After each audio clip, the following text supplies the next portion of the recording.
আসসালামু আলাইকুম। কেমন আছেন সবাই? আলহামদুলিল্লাহ, আশা করি আপনারা সবাই ভালো আছেন।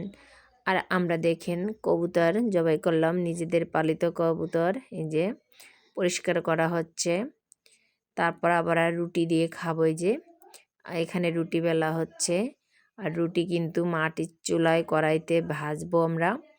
আর এদিকে কবুতরের গোশটাও কিন্তু আপনার কষানো হচ্ছে। আর এইগুলো কিন্তু মাটিতে রান্না বান্না করে খাওয়া খুবই ভালো লাগে মাটির চুলায়।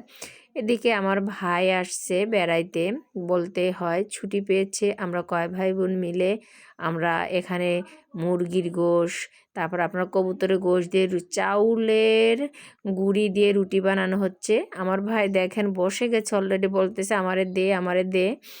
আর এদিকে তো আপনার এই যে গোশটা হয়ে গেল, কবুতরের গোশটা নামিয়ে এরপরে আমরা রুটিগুলো সেঁকে নিচ্ছিলাম কড়াইতে করে। আর এত ভালো লাগছিল কি বলবো, এই দেখেন।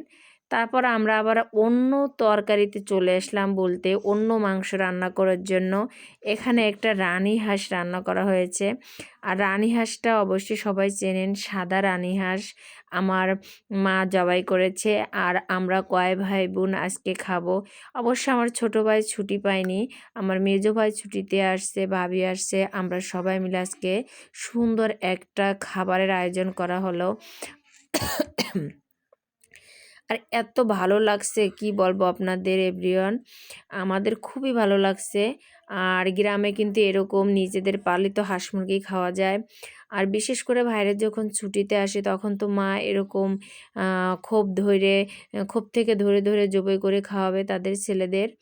আর এই ফাঁকেও আমি একটু সুযোগ বুঝে ভিডিও করে নিলাম।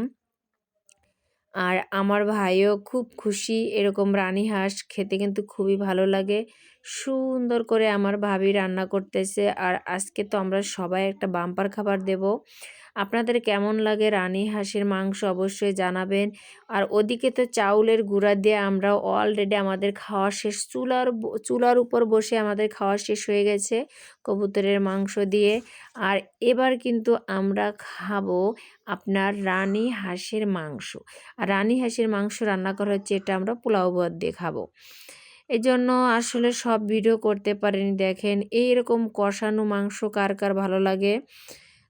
আমার আব্বুর তো ভীষণ পছন্দ কষানো মাংস। কি রে, কালো ভোনা করবো নাকি? দেখেন, পা দেবো পা। ভাইয়ের সঙ্গে দুষ্টুমি করতেছিলাম, তোমাকে পা দেবো, তুমি অনেক দিন পরে এসেছো, তোমাকে পা দেবো। যাক, আপনারা সবাই দোয়া করবেন। আমরা 4টা ভাই বোন, আমাদের ভাই বোনের জন্য সবাই দোয়া করবেন। আমার ভাইরা অনেক দিন পর যদি আসে খুবই ভালো লাগে। আর এই যে আমার একটা ছেলে পণ্ডিতগিরি করতেছে, এখানে রান্না বান্না করতেছে। আর আমারও বলতেছে আম্মা তুমি একটু ভিডিও করো। সে একটা মাংস উঠাচ্ছে, লাড়তেছে, সে যে কি পণ্ডিত আর কি বলবো। আমার বড় ভাইয়ের ছেলে খুবই ফাজিল, খুবই দুষ্টু। আর এদিকে তো ভালোভাবে কষানো শেষ, আমাদের হাঁসের মাংস কালা ভুনা হয়ে যাচ্ছে। এবার কিন্তু আমরা আপনার ঝোলের পানি দিয়ে দিলাম। ঝোলের পানি হয়ে গেলে কিন্তু আমরা নামিয়ে নেব। তারপর আমরা রাত্রেবেলায় সবাই মিলে এক জায়গা বসে খাবার খাবো।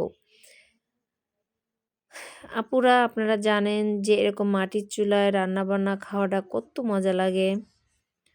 আপনারা সবাই আমার পাশে থাকবেন। ফাইনালি আমার রান্নাটা কমপ্লিট। দেখেন এই যে কত সুন্দর কালার হয়েছে। অনেকে বলবেন তেল হয়েছে, হাঁসের মাংস তো তেল হবে। আর এখানে